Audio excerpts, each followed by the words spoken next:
Divina lá, glória a Deus. Mas somos privilegiados por este prazer de termos ao som de orquestra, cercarmos com os nossos irmãos a mesa do Senhor. Muito bem, meus irmãos, conforme a orientação do nosso pastor, a quem agradecemos a confiança, vamos ler um texto na carta de Judas, versículo de número 3. Diz assim a palavra do Senhor para nós: Amados, procurando eu escrever-vos com toda a diligência acerca da comum salvação, tive por necessidade escrever-vos e exortar-vos a batalhar pela fé que uma vez foi dada aos santos. Muito bem, meus queridos irmãos, quando o pastor já tinha nos comunicado de que estaríamos compartilhando uma palavra de Deus, então veio-me à mente este assunto e eu gostaria de comentar rapidamente, falar sobre defendendo a fé dos santos, defendendo a fé dos santos. Foi esse o assunto que me veio à mente para compartilharmos nesta noite, antes de cercarmos a mesa do Senhor.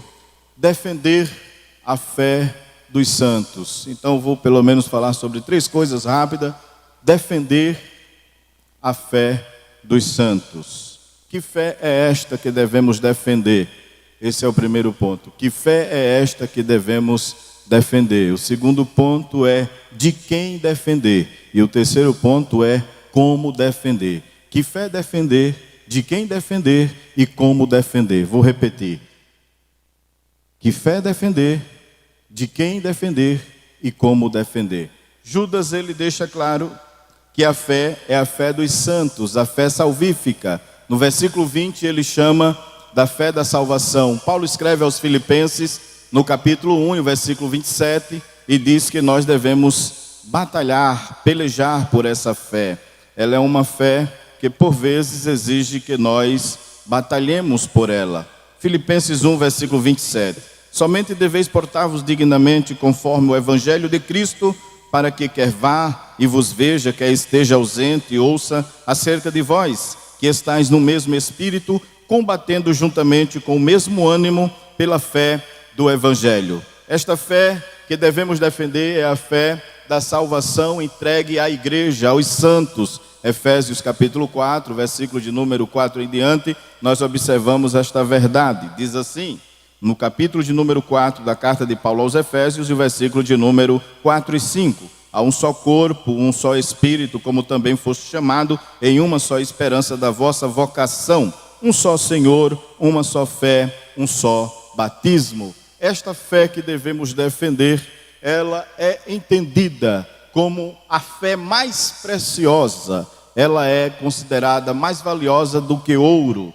Pedro escreveu sobre ela na primeira carta, capítulo 1, versículo de número 6. Pedro diz que ela vale mais. Ele chama de preciosa fé. Glória a Deus. Primeira carta do apóstolo Pedro, capítulo de número 1, versículo 7. Para que a prova da vossa fé, muito mais preciosa do que o ouro, que perece e é provado pelo fogo, se ache em louvor e honra e glória na revelação de Jesus Cristo. Esta fé, torno a dizer, ela é a fé da salvação e vale mais do que qualquer outro elemento de valor nessa terra. Apocalipse capítulo 3, versículo 11 diz: guarda o que tens, para que ninguém tome a tua coroa. A palavra guardar ali diz o mesmo que guardar a confiança, porque se lermos os versículos anteriores, ele já diz que a igreja em Filadélfia havia guardado a palavra. Como guardaste a palavra, eu também vos guardarei no dia da tribulação que há de vir. Então, ali no versículo 11, ele está falando da confiança que aquela igreja depositava no Senhor. E ele disse, guarda o que tens, para que ninguém tome a sua coroa. O que temos de maior valor é a nossa fé, porque vinculada a ela está a salvação. Carta do apóstolo Paulo aos Efésios capítulo 2, e o versículo de número 8. A Bíblia diz de que pela graça sois salvo por meio da fé. Então esta fé, ela deve ser guardada. E às vezes, para guardá-la, no sentido de protegê-la, de poder lutar por ela, Segunda carta de Paulo a Timóteo, capítulo 4, versículo 7, Paulo diz: combati o bom combate. Mas ele diz: eu acabei a carreira e guardei a fé até o fim.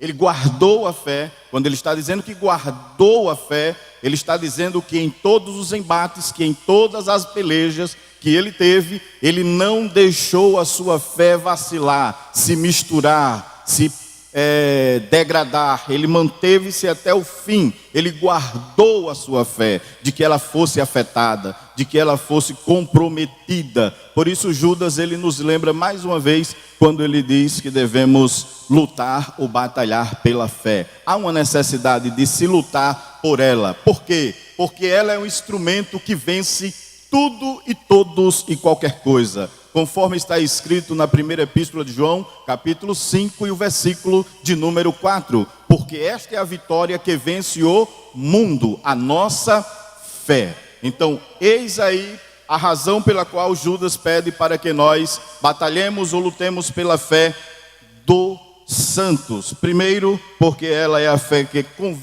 está vinculada à salvação. Então, que fé devo guardar? A fé que nos dá a garantia, a certeza da salvação. Pode chover pedra, pode chover canivete, pode se levantar tudo, mas o crente deve ficar firme na fé em Jesus Cristo. Glória a Deus. Paulo disse isso quando escreveu aos Efésios no capítulo 6, versículo de número 13 em diante: havendo feito tudo, ficai firme. Jesus deu um exemplo disso em Mateus 7, 24 e 25. Compararei o homem prudente que edificou a sua casa sobre a rocha. Vieram os rios, os ventos, as chuvas, mas não derrubou, porque ela estava firmada na rocha, que é Cristo Jesus. Então o crente deve proteger essa fé. E estamos vivendo os últimos dias em que ela está sendo atacada. Por isso, se está sendo atacada, de quem a devo defender? Judas nos explica no versículo de número 4. Veja que ele diz: porque se introduzirão alguns que já antes estavam escritos para este mesmo juízo, homens ímpios que convertem em dissolução a graça de Deus e negam a Deus, único dominador e Senhor nosso Jesus Cristo. Senhor nosso Jesus Cristo. Este é o primeiro tipo de pessoa que ele está mencionando aqui, de quem eu devo guardar. Primeiro, dos homens ímpios. No versículo de número 5, a última expressão, ele também fala dos incrédulos. Versículo 5. Mas quero lembrar-vos, como a quem já uma vez soube isto, que havendo o Senhor salvo um povo, tirando da terra do Egito, destruiu depois os que não creram. Então, para que possamos ganhar tempo e sermos sucintos, Judas diz: vamos defender a fé. Que fé? A fé salvífica. De quem? Aí ele diz: primeiro, dos ímpios. Segundo, dos incrédulos. Terceiro, das hostes espirituais da maldade. No versículo de número 6, ele continua falando até dos anjos que haviam caído. Então ele diz: primeiro, defenda a fé dos homens ímpios. Ímpio não é a mesma coisa que incrédulo. Ímpio é aquele que corrompe e que profana o que é santo, desconsiderando a santidade de Deus e tudo que diz respeito à sua essência. Paulo fala desse povo em Romanos, capítulo 1, versículo de número 28 ao versículo de número 32. Paulo diz: porque Deus entregou a um sentimento perverso, por eles não quererem se importar ou ter conhecimento de Deus, Deus os entregou a um sentimento perverso para fazerem coisas que não convêm. Aí ali ele começa a dizer: homens obstinados, homens completamente incrédulos, tomados por tanta devassidão. Vamos ler esse versículo para que nós possamos somente ter uma base de consciência dessa expressão do apóstolo Paulo. Carta de Paulo aos Romanos, capítulo de número 1, versículo de número 28 ao versículo de número 32. Veja de quem é que nós devemos, com quem devemos lutar, de quem ou para com quem devemos enfrentar para defender a fé. Diz assim o apóstolo: e como eles se não importaram de ter conhecimento de Deus, assim Deus os entregou a um sentimento perverso para fazerem coisas que não convêm, estando cheios de toda iniquidade, prostituição, malícia, avareza, maldade, cheios de inveja, homicídio, contenda, engano, malignidade, sendo murmuradores, detratores, aborrecedores de Deus, injuriadores, soberbos, presunçosos, inventores de males, desobedientes ao pai e à mãe, nécios, infiéis nos contratos, sem afeição natural, irreconciliáveis, sem misericórdia, os quais, conhecendo a justiça de Deus, que são dignos de morte, os que tais coisas praticam, não somente os que fazem, mas também consentem os que fazem. Paulo diz com toda clareza, destacando o tipo de pessoas pelo qual nós devemos lutar para defender a nossa fé. E são pessoas que estão comprometidas diretamente com o espírito do maligno, conforme Efésios 2 e o versículo de número 2. Porque são chamados filhos da desobediência, cujo espírito agora opera na vida deles. Então temos que enfrentar esse tipo de pessoa, esse tipo de pessoas que Paulo disse na primeira carta a Timóteo, no capítulo de número 3, aliás, segunda carta de Paulo a Timóteo, capítulo 3, ele disse que haverá tempos trabalhosos, onde os homens amantes de si mesmo, e ele sai dando uma relação tão completa de qual seria a situação. Primeira carta de Paulo a Timóteo, é bom mencionar o texto e assim ficar gravado em nossa mente. Primeira carta de Paulo a Timóteo, capítulo de número 3, diz assim a expressão, aliás, 2 Timóteo, não é? Capítulo de número 3. Sabe, porém, isso, que nos últimos dias sobrevirão tempos trabalhosos, porque haverá homens amantes de si mesmo, avarentos, presunçosos, dentro do mesmo perfil dito por Paulo quando ele escreveu aos Romanos. Então observe, de que fé devo defender? A fé salvífica de quem? Dos homens ímpios, segundo, dos incrédulos que não acreditam, que não querem acreditar, conforme está escrito na carta aos Hebreus, capítulo de número 4, um povo que não quer acreditar, endurecendo seus corações, não abrindo espaço para entender a verdade de Deus. Então Paulo diz, ou o escritor Judas diz, olha, defenda a vossa fé, a fé salvífica. E ele diz, mas defender de quem? Dos homens ímpios, dos incrédulos. E ele diz das hostes espirituais da maldade, dos espíritos caídos, dos anjos caídos, conforme Efésios 6, versículo de número 10 a 12, que a nossa luta não é contra carne nem sangue, mas principados e potestades. Então, preste bem atenção. De quem eu devo enfrentar ou defender, guardar a minha fé? Dos homens ímpios, dos homens incrédulos e das hostes espirituais da maldade. A luta é travada todo dia. Todo santo dia essa luta é travada. Aí Judas, ele nos pede como usar a fé, ou como defender a fé, irmão Miraci. E Judas diz, voltemos para a carta de Judas. Primeiro, que fé devo defender? A minha fé da salvação, fé salvífica. De quem devo defender? Dos homens ímpios, dos incrédulos e das hostes espirituais da maldade. E agora, como defender a minha fé? Judas, ele pede para que nós olhemos por dois grandes retrovisores. Versículo de número 16. Observe, versículo de número 5 e depois o versículo de número 16. Diz assim, mas querendo lembrar-vos, como a quem já uma vez soube isto, que havendo o Senhor salvo um povo, tirando da terra do Egito, Judas pede para que nós olhemos pelo retrovisor para o Deus que agiu na história dos hebreus. Ele está dizendo, olha, lá no Egito, há muito tempo atrás, se lembra que Faraó não queria deixar meu povo ir? Se lembra que Faraó, Judas nos remete ao acontecimento lá. Faraó disse, daqui não sai ninguém, daqui não vai nenhum hebreu, todo mundo vai ficar aqui. E Deus começou a trabalhar, quebrando o coração de Faraó. A Bíblia diz que haviam dois magos no Egito, James e Jambres, que representavam os poderes das hostes espirituais. Então Deus começou a trabalhar no coração maligno de Faraó e todos os egípcios com o seu paganismo. Deus começou a trabalhar, até mesmo os magos, eles começaram a fazer as mesmas coisas que Moisés. Transformaram cajado em serpente, transformaram água em sangue e começaram então a fazer as mesmas coisas, mas houve uma altura, houve uma ocasião em que já não faziam mais as mesmas coisas. E a Bíblia diz que o Senhor não ia deixar uma unha de um hebreu ali no Egito. Não ficaria uma unha, saía tudinho. E eu louvo a Deus que quando eu olho por esta grande lupa do passado, ou para este grande retrovisor, eu estou vendo Deus dizendo: eu sou o mesmo ontem, eu sou o mesmo hoje e eu sou eternamente. Eu ainda mando no coração de Faraó, eu ainda mando nas leis do Egito, eu ainda mando na essência do ser humano. Por mais duro que Faraó seja, Deus ainda quebra o coração de Faraó, Deus ainda quebranta e coloca temor no coração endurecido, para que o homem reconheça que só o Senhor é Deus.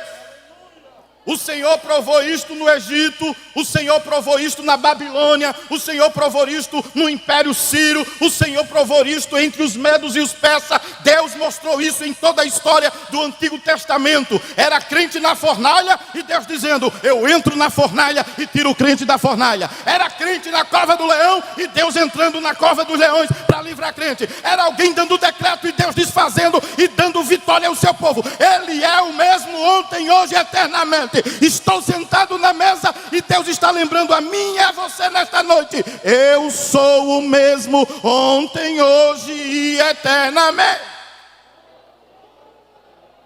Judas diz: defenda a tua fé. Vamos lutar pela fé. Se tiver de entrar na fornalha, o brado é esse para o rei Nabucodonosor: ó rei, se tiver de entrar na fornalha, a gente entra. Mas se não, se Deus quiser livrar, Ele livra. E se não, fica sabendo tu, ó rei, que nós não iremos nos prostrar diante do que tu queres que nós façamos. Pode tocar pífaro, buzina, prato, pode tocar toda sorte de instrumento, mas nós vamos continuar de pé, orando e buscando o Deus de Israel. Ainda que editem lei e diga: vamos parar de orar, mas eu tenho um quarto lá em casa. Disse Daniel: eu vou orar em casa, eu vou buscar em casa. Eram os decretos saindo, mas o crente dizendo: eu não desisto, eu vou continuar falando com Deus. Seja aqui, seja ali, ou seja além, mas eu vou dobrar o meu joelho e continuar conversando com Deus. Judas diz com toda clareza: olha pela lupa do passado, vê o Deus que tirou lá do Egito o seu povo. Como Deus é lindo na sua essência. Aí Judas olha e diz: mas tem um outro retrovisor. Além do passado, ele diz: olha para as palavras dos apóstolos. Versículo 16. Veja se ele não pede. Estes são murmuradores. Aliás, versículo 17. Mas vós, amados, lembrai-vos. Veja que ele está pedindo. No versículo de número 5 ele disse: lembrai-vos. Olha lá para o passado que Deus fez. Depois ele diz, no versículo 17: mas vós, amados, lembrai-vos das palavras de quem, irmãos? De que vos foram predita pelos apóstolos de nosso Senhor Jesus Cristo. Judas está pedindo para eu olhar para a galeria dos heróis da fé no capítulo de número 11 aos Hebreus. Ele está dizendo: dá uma passadinha lá. Olha lá para os heróis da fé. Porque você vai encontrar o povo do Antigo Testamento, mas você também vai encontrar aqueles que são do Novo Testamento. Aqueles que foram decapitados. Aquele cuja espada, como Tiago, que foi morto. Irmãos, a fé, ninguém rouba ela de um crente salvo. Pode dar o sangue na canela. Aleluia. Glória a Deus. Glória a Deus. Você vai cercar a mesa hoje com a fé sadia em Deus. E se você ainda não tem a fé sadia, Jesus pode curar a sua fé hoje aqui. E você ter fé para continuar marchando. Porque a gente precisa de fé para continuar marchando, irmão. Se o mar vermelho está fechado, ele ainda abre o mar vermelho. Se o Jordão é muito cheio e é um caminho pelo qual eu gosto de Josué, capítulo de número 3, capítulo 5, versículo 3. Aliás, vamos ver esse texto, eu acho que é 3 e 5 do livro de Josué. Josué diz uma coisa que eu acho muito interessante. Vou concluir agora. Ele diz assim, ele disse: olha, vede bem como é que vai fazer, porque por esse caminho nunca passamos antes, nunca estivemos. Ele disse: haja distância entre vós e a arca. Livro de Josué, eu não apontei aqui, mas está lá no capítulo de número 3, se não me foge da memória, quando eles vão passar o Jordão. Veja o versículo 4, aí ele diz assim, olha que expressão: haja contudo distância entre vós e ela, como da medida de 2000 côvados, e não vos chegueis a ela, para que saibais o caminho pelo qual haveis de ir, porquanto por este caminho nunca passastes. Eles tinham aprendido a passar pelo Mar Vermelho, sabia como era o trajeto. Se tivesse de passar o Mar Vermelho novamente, eles diziam, a experiência é a mesma, mas agora era o Jordão, e tem caminho que a gente não conhece. Aí Deus orientou a Josué e disse, manda a arca aí na frente, deixa a arca aí na frente, diga ao povo que fique distante. Já viu qual era a ordem lá em Êxodo 14:14? O Senhor pelejará por vós e vos calarei. O Senhor disse, diga ao povo de Israel que marche. Mas a ordem agora era o contrário, não era marchar. A ordem agora era para ficar parado. Aleluia! Se fica parado, que esse caminho é desconhecido. Deixa Deus ir na frente. Deixa Deus ir quebrando tudo. Deixa Deus desmontar os planos do diabo. Enquanto Deus não desmanchar os planos do diabo, tem que ficar parado. Tem que esperar ele dizer, agora caminha. Enquanto não for para caminhar, é ficar parado e dando glória. E olhando os sacerdotes, olhando a arca. Mas Deus está indo na frente. Eu sinto alegria para dizer à igreja nesta noite, na minha alma, vamos defender a fé dos incrédulos, dos incautos, dos ímpios, dos demônios. Mas tem uma coisa, com sabedoria na presença de Deus. Eu sinto de Deus nesta noite, na minha alma, uma alegria de que o Senhor Jesus já está voltando. Você crê que Jesus já está voltando? Esse Jordão vai se abrir e nós vamos subir, está bem pertinho. Carta aos Hebreus, capítulo 10. Concluí agora. Carta aos Hebreus, capítulo 10, versículo 32. Ainda olhando pelo retrovisor. Ele diz assim: lembrai-vos, porém, dos dias passados, em que depois de terdes sido iluminados, suportastes grande combate de aflição, em parte fosse feito espetáculo, como vitupérios e tribulações, e em parte fosse participantes com os que assim foram tratados. Aí ele diz mais, porque também vos compadeceste dos que estavam nas prisões, e com gozo permitistes a expoliação dos vossos bens. Essa palavra expoliação aqui é fraudar, é roubar. Alguém que nos rouba o direito. Foi tirado o direito da igreja por muito tempo. Não foi só hoje, não é só hoje. Foi tirado o direito de cantar. Houve tempo em que os crentes cantavam em catatumbas. Houve dias em que os crentes tinham que ir para a caverna. Mas eu gosto de Apocalipse 3:8, que diz, eu sei as tuas obras, e diante de ti eu pus uma porta aberta, e ninguém a pode fechar. Tendo pouca força, guardaste a minha palavra e não negaste o meu nome. A porta do céu continua aberta 24 horas. A porta de intimidade continua aberta 24 horas. A porta de comunhão com Deus está aberta, escancarada. O escritor aos Hebreus, ele disse, porque o Senhor nos abriu um vivo e novo caminho. Podem até tirar os meus direitos, me roubarem, mas não rouba a minha fé. Eu vou continuar dando glória de manhã, de tarde, de noite, de madrugada. Eu vou cantar em casa, vou cantar na rua, vou cantar, vou adorar.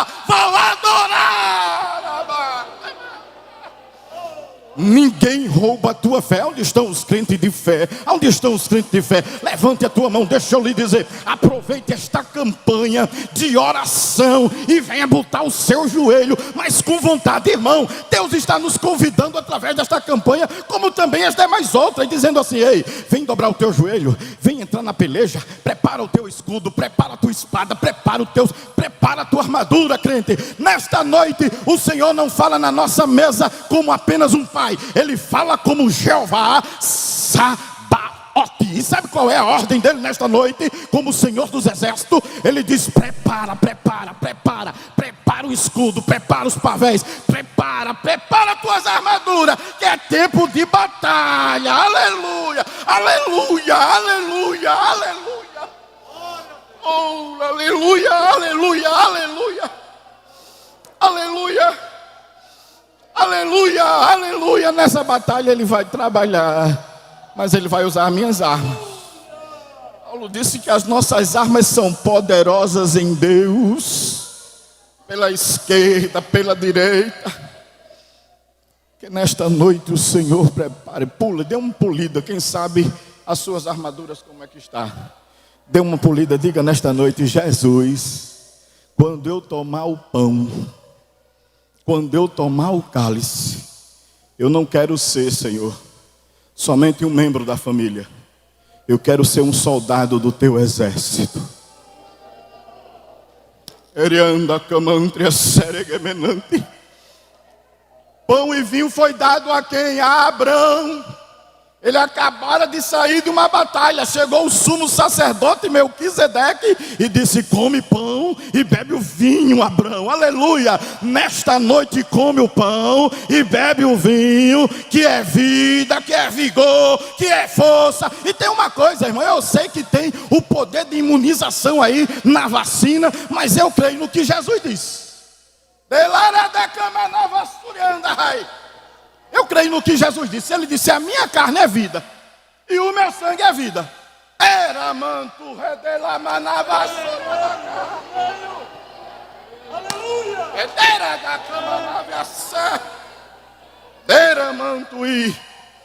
não estou dizendo que Deus está me dizendo, diga que quem vai cear vai ficar imunizado. Não, não, Senhor. Mas eu, por fé, estou dizendo que se você comer o pão e comer o suco da uva, que representa o sangue de Jesus, vai correr corona, vai correr qualquer outro tipo de enfermidade, corre todo o mal, porque o corpo do Senhor é vida, o corpo do Senhor é vida, o corpo do Senhor é vida. Ele disse: é vida, é vida, é vida, é vida, é vida, é vida.